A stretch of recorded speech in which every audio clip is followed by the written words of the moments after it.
24th August 2001, Air Transit Airline Flight 236 Atlantic ఓషన్స్కి 39,000 feets మీద నుంచి వెళ్తుంది. ఈ ఫ్లైట్ టొరంటో నుంచి లిస్బన్కి స్టార్ట్ అవుతుంది. ఈ లాంగ్ వే అట్లాంటిక్ ఓషన్ మధ్యలో పైలట్స్కి ఒక పెద్ద ప్రాబ్లం వస్తుంది. అసలు ఆ రోజు ఏం జరిగింది?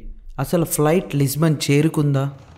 హలో పీపుల్, ఇది ఎయిర్ ట్రాన్సిట్ 236 యొక్క deep story. 23rd August 2001 Toronto Pearson ఎయిర్పోర్ట్లో ఎయిర్ ట్రాన్సిట్ ఎయిర్లైన్స్ ఎయిర్బస్ A330ని టొరంటో నుంచి లిస్బన్కి వెళ్ళడానికి ప్రిపేర్ చేస్తున్నారు. ఇది టొరంటో నుంచి లిస్బన్ 7 అవర్స్లో రీచ్ అవుతుంది. అండ్ ఇందులో 48 మెట్రిక్ టన్స్ ఆఫ్ ఫ్యూల్ అన్నది ఫిల్ చేస్తున్నారు. ప్రిపరేషన్ తర్వాత ఆన్బోర్డింగ్ ప్రాసెస్ అన్నది స్టార్ట్ చేస్తారు. ఈ ఫ్లైట్లో మొత్తం 293 ప్యాసింజర్స్ అండ్ 2 పైలట్స్ ఇంకా 13 క్రూ మెంబర్స్ ఉన్నారు. ఫ్లైట్ క్యాప్టెన్ పేరు రాబర్ట్ పీషే. ఇంకా ఈయనకి 48 ఇయర్స్ ఇంకా 16 అవర్స్ ఆఫ్ ఫ్లైట్ ఎక్స్పీరియన్స్ అన్నది ఉంది. ఫస్ట్ ఆఫీసర్గా 28 ఇయర్స్ ఉన్న డగ్ డీగర్ ఉంటారు. ఇంకా ఈయనకి 5,000 అవర్స్ ఆఫ్ ఫ్లైట్ ఎక్స్పీరియన్స్ ఉంది. ఫ్లైట్ విషయానికి వస్తే 2001లో state of the art Airbus అని పిలువబడే A330 మోడల్. ఇవన్నీ చూస్తే ఇక్కడ పైలట్స్ ఎక్స్పీరియన్స్ కూడా తక్కువ కాదు అండ్ ఫ్లైట్లో కూడా ఏ ఫాల్ట్ అన్నది లేదు. ఫ్లైట్ చెక్స్ అన్నీ కంప్లీట్ అయ్యాక పైలట్స్ ఫ్లైట్ 236ని రన్వే మీదకి తీసుకెళ్తారు. ఇంకా ATC's పర్మిషన్స్తో టేక్ ఆఫ్ చేస్తారు. కొంచెం సేపులోనే ఫ్లైట్ తన క్రూజింగ్ ఆల్టిట్యూడ్ 39,000 ఫీట్కి రీచ్ అయిపోతుంది. జనరలీ ఈ లాంగ్ వే ఫ్లైట్స్లో పైలట్స్కి యాక్టివ్ వర్క్ తక్కువగా ఉంటుంది. ఎందుకంటే ఆటో పైలట్ సిస్టమ్తోనే most of the tasks complete అయిపోతాయి.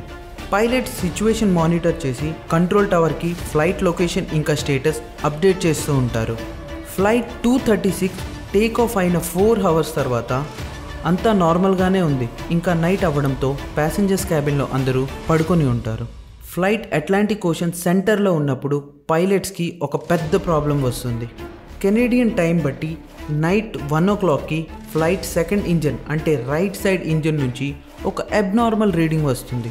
ఇంజన్లో ఆయిల్ ప్రెషర్ అన్నది హై, ఇంకా ఆయిల్ క్వాంటిటీ లో అండ్ ఆయిల్ టెంపరేచర్ కూడా లో ఇండికేషన్ చూపిస్తుంది.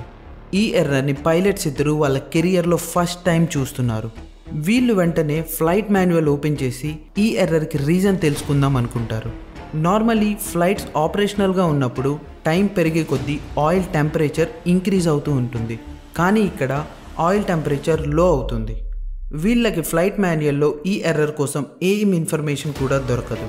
పైలట్స్ ఎయిర్ ట్రాన్సిట్ మెయింటెనెన్స్ యూనిట్తో కాంటాక్ట్ అయ్యి ఈ ఇష్యూ కోసం చెప్తారు. కానీ మెయింటెనెన్స్ యూనిట్కి కూడా ఈ ఎర్రర్ కోసం ఏం అర్థం కాదు. సో వాళ్ళు పైలట్స్కి ఈ సిచ్యువేషన్ని మానిటర్ చేయమని చెప్తారు. ఇంకా కాసేపట్లో మళ్ళీ వాళ్ళే కాంటాక్ట్ బ్యాక్ అవుతామని చెప్తారు. పైలట్స్ ఏదో సెన్సార్ ఫాల్ట్ వల్ల ఇన్కరెక్ట్ ఆయిల్ రీడింగ్ షో అవుతుంది అనుకుంటారు. కానీ హాఫ్ అన్ అవర్ తర్వాత క్యాప్టెన్ ముందు ఇంకో అడ్వైజరీ మెసేజ్ డిస్ప్లే అవుతుంది. ఈ మెసేజ్ ఆయిల్కి రిలేటెడ్ అనుకుంటారు, కానీ ఈ మెసేజ్ ఫ్యూల్కి రిలేటెడ్ వస్తుంది. కమర్షియల్ ఫ్లైట్స్లో ఫ్యూల్ 2 వింగ్స్లో ఈక్వల్గా డిస్ట్రిబ్యూట్ చేస్తారు. కానీ ఇక్కడ ఫ్లైట్ 236లో రైట్ వింగ్ ఫ్యూల్ క్వాంటిటీ అన్నది లెఫ్ట్ వింగ్ కన్నా తక్కువ ఉంది. ఈ సిచ్యువేషన్ కూడా అంత ఎమర్జెన్సీ ఏం కాదు. ఎందుకంటే ఈ సిచ్యువేషన్ని ఫ్లైట్ ఎయిర్లో ఉన్నప్పుడు కూడా ఫిక్స్ చేయగలరు. కెప్టెన్ ఈ ఇష్యూని ఫిక్స్ చేయడానికి ఫ్లైట్లో ఉండే క్రాస్ ఫీడ్ వాల్వ్ని ఓపెన్ చేసేస్తారు. దీనివల్ల ఫ్యూ మినిట్స్లోనే మళ్ళీ 2 వింగ్స్లో కూడా ఈక్వల్ క్వాంటిటీ ఆఫ్ ఫ్యూల్ అయిపోతుంది. ఇదైన 10 మినిట్స్లోనే క్యాప్టెన్కి లో ఫ్యూల్ వార్నింగ్ అలర్ట్స్ అన్నవి స్టార్ట్ అయిపోతాయి. కాసేపట్లో మళ్ళీ రైట్ వింగ్లో ఫ్యూల్ క్వాంటిటీ తగ్గిపోతుంది. ఇప్పుడు 2 వింగ్స్లో ఉన్న ఫ్యూల్ కలిపి కూడా ఫ్లైట్ లిస్బన్ రీచ్ అవ్వలేదు. పైలట్స్ దగ్గర ఓన్లీ ఒకే ఒక ఆప్షన్ ఉంది, అదే ఎజోర్స్ ఐలాండ్. ఈ ఐలాండ్ అట్లాంటిక్ ఓషన్లో ఉన్న పోర్టుగీస్ టెరిటరీకి చెందినది. అండ్ ఈ ఐలాండ్లో టెసెరా అనే పేరుతో ఒక ఎయిర్పోర్ట్ ఉంది. కెప్టెన్ వెంటనే ATC శానా మేరియా ఆఫీస్తో కాంటాక్ట్ అయ్యి ఫ్లైట్ ఫ్యూల్ షార్టేజ్ ఇష్యూ వల్ల ఈ ఎయిర్పోర్ట్లో ఎమర్జెన్సీ ల్యాండింగ్ చేస్తున్నారని చెప్తారు. కానీ వాళ్ళు ఆ ఎయిర్పోర్ట్ వరకు రీచ్ అవ్వగలరా లేదా అన్న విషయం పైలట్స్కి కూడా తెలియదు. ఫ్లైట్లో 7 టన్స్ ఆఫ్ ఫ్యూల్ మిగిలింది, అంటే 7,000 kgs ఆఫ్ ఫ్యూల్. వినడానికి ఇది చాలా ఎక్కువ అనిపిస్తుంది, కానీ రియాలిటీలో A330 ఫ్యూల్ కెపాసిటీతో చూసుకుంటే ఇది కేవలం 6% మాత్రమే. కానీ ఇక్కడ క్వశ్చన్ ఏంటంటే అసలు ఫ్యూల్ ఎందుకని అంత స్పీడ్గా తగ్గుతుంది?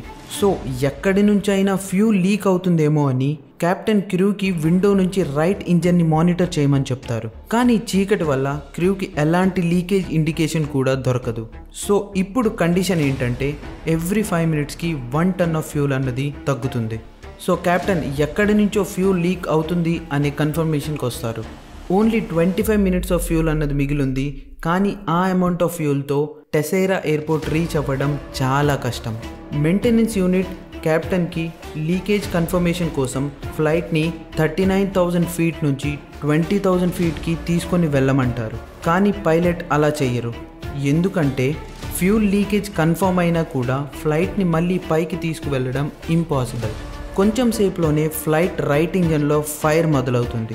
ఇది చూసిన ప్యాసింజర్స్ అందరూ ఒకేసారిగా అరవడం మొదలు పెడతారు. ఫ్లైట్లో అప్పటికి కేవలం 4.5 tons ఆఫ్ ఫ్యూల్ ఇంకా ఒక ఇంజన్ మాత్రమే ఉంది. ఈ సింగిల్ ఇంజన్తో క్రూజింగ్ అన్నది ఇంపాసిబుల్. సో మెల్లమెల్లగా ఫ్లైట్ ఆల్టిట్యూడ్ తగ్గుతూ వస్తుంది. ఇంకో సైడ్ టెసైరా ఎయిర్పోర్ట్లో అన్ని ఎమర్జెన్సీ వెహికల్స్ ఈ సిచ్యువేషన్ని ఫేస్ చేయడానికి అన్ని ఫోర్సెస్ రెడీగా ఉన్నారు. ఫ్లైట్ ఎయిర్పోర్ట్ నుంచి 240 kilometers దూరంగా ఉన్నప్పుడు ఇంజన్లో కేవలం 600 kgs ఫ్యూల్ అన్నది మిగిలింది. కానీ ఇంతలో ఫ్లైట్ లెఫ్ట్ ఇంజన్ ఫుల్ థ్రస్ట్తో రన్ అవ్వడం వల్ల ఇది కూడా బర్న్అవుట్ అయిపోతుంది. ఇప్పుడు ఈ ఫ్లైట్ అట్లాంటిక్ ఓషన్ మీద వితౌట్ ఇంజన్స్ గ్లైడ్ చేస్తుంది. 2 ఇంజన్స్ ఫెయిల్యూర్ వల్ల ఫ్లైట్ లైట్స్ అన్నవి ఆఫ్ అయిపోతాయి. ఎందుకంటే ఫ్లైట్ ఎలక్ట్రికల్ సిస్టమ్ ఇంజన్స్తో రన్ అవుతుంది. Luckily automatic turbine wind speed వల్ల ఫ్లైట్లో పైలట్ ఎసెన్షియల్ సిస్టమ్స్ రన్ అయ్యేంత ఎలక్ట్రిసిటీ మాత్రమే జనరేట్ అవుతుంది. ఐలాండ్ 120 kilometers దూరంలో ఉన్నప్పుడు ఫ్లైట్ 30,000 feet ఆల్టిట్యూడ్కి వచ్చేస్తుంది. ఇంకా కెప్టెన్కి 120 kilometers గ్లైడ్ చేస్తూ రీచ్ అవ్వాల్సి ఉంది. వర్స్ట్ కేసులో ఫ్లైట్ ఐలాండ్ వరకు రీచ్ అవ్వలేకపోతే ఫ్లైట్ ఓషన్లోనే ల్యాండ్ అవ్వాల్సి వస్తుంది. దీనికోసం క్రూ ప్యాసింజర్స్ అందరికీ వాటర్లో ల్యాండ్ అవ్వడానికి సేఫ్టీ జాకెట్స్తో ప్రిపేర్ చేస్తున్నారు. ఓషన్ ల్యాండింగ్ అన్ని వేస్లో కూడా చాలా డేంజరస్.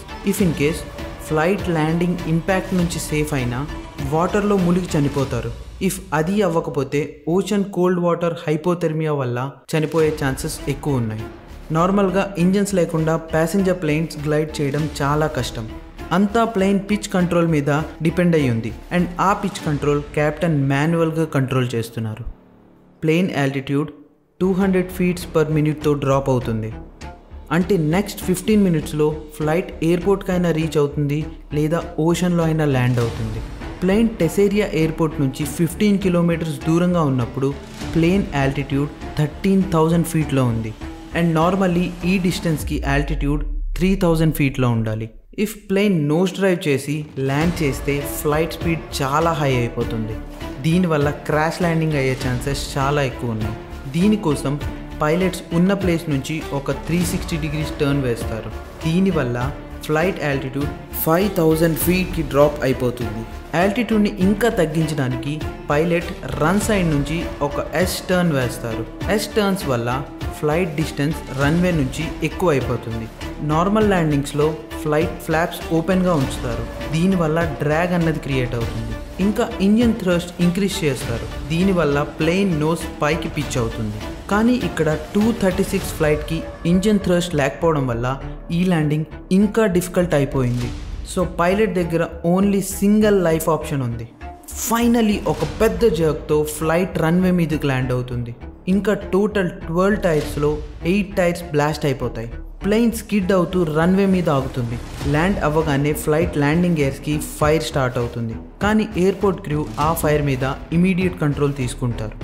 సో అక్కడ జరిగింది ఏంటంటే టొరంటోలో టేక్ ఆఫ్కి ముందు మెయింటెనెన్స్ క్రూ ఇంజన్లో ఒక పార్ట్ చేంజ్ చేస్తారు. కానీ లూజ్ ఫిట్టింగ్స్ వల్ల వైబ్రేషన్తో ఫ్యూల్ లైన్ బర్స్ట్ అయిపోతుంది. ఈ సిచ్యువేషన్ తర్వాత ఎయిర్ బస్లో ఒక కొత్త ఆటో లీకేజ్ డిటెక్షన్ సిస్టమ్ అన్నది ఇన్స్టాల్ చేశారు. 1 year తర్వాత కెప్టెన్ రాబర్ట్ పీషే ఇంకా ఫస్ట్ ఆఫీసర్ డ్రిక్ డేగర్కి ఎయిర్బస్ A330లో డెడ్ స్టిక్ ల్యాండింగ్ సక్సెస్ఫుల్గా చేసినందుకు సుపీరియర్ ఎయిర్మెన్షిప్ అవార్డ్ ఇవ్వడం జరిగింది. ఈ వీడియో కానీ మీకు నచ్చినట్లయితే like, share and subscribe. Thank you for watching.